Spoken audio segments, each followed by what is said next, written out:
Hello guys, നമ്മുടെ ചാനലിൽ ഒട്ടുമിക്ക വ്ളോഗ്സ് ഒക്കെ എല്ലാം വയൽ സംബന്ധിച്ചുള്ള വ്ളോഗ്സാണ് ഗൈസ്. പക്ഷേ ഇന്ന് ഇച്ചിരി വെറൈറ്റി വ്ളോഗാണ്. ആദ്യം ഗൈസ് നമ്മളിന്ന് പയർ പറിക്കാൻ വന്നതാണ് ഗൈസ്. നമ്മുടെ വീടിന് തൊട്ട് താഴെയുള്ള വയൽ, നമ്മുടെ സ്ഥിരം വയലിലാണ് ഗൈസ് നമ്മളിന്ന് പയർ പറിക്കാൻ വന്നിരിക്കുന്നത്.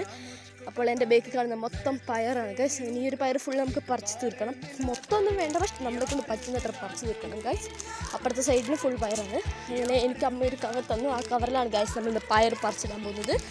അങ്ങനെ നമ്മൾ പറിച്ചുകൊണ്ടിരിക്കുകയാണ് ഗൈസ്. നമുക്കിപ്പോൾ മൊത്തം പയറായിട്ടുണ്ടെങ്കിൽ നമുക്കിന്ന് തിരിച്ച് വീട്ടിൽ പോകാം ഗൈസ്. ഇതാണ് ഗൈസ് നമ്മുടെ പയറുതോട്ടം. എല്ലാവരും പയറുതോട്ടം കാണും.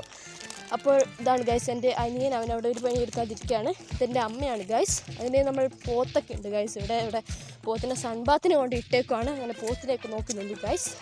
അതിനുശേഷം ഇവിടെ കുറേ വെയിൽ അതിക്രമിച്ച് വന്നു ഗൈസ്. അത് നമ്മളൊരു 10 മണിയൊക്കെ ആയത് ഇറങ്ങിയത് കൊണ്ട് തന്നെ രാവിലത്തെ വെയിലായിരുന്നു. വെയിൽ വന്നതുകൊണ്ട് തന്നെ നമുക്കിത് പറിച്ച് വേഗം വീട്ടിൽ പോകണം എന്നാണ് ഗൈസ് നമ്മുടെ അടുത്ത പരിപാടി. അത് ഗൈസ് നമ്മൾ വീട്ടിൽ പോവുകയാണ്. ഇതാണ് ഗൈസ് നമുക്ക് ഒറ്റ ദിവസം കൊണ്ട് കിട്ടിയ പയറാണ് ഗൈസ് ഇത്. ഈ ഒരു കവറിലുള്ള മൊത്തം പയറും എനിക്ക് അവകാശപ്പെട്ടതാണ് ഗൈസ്.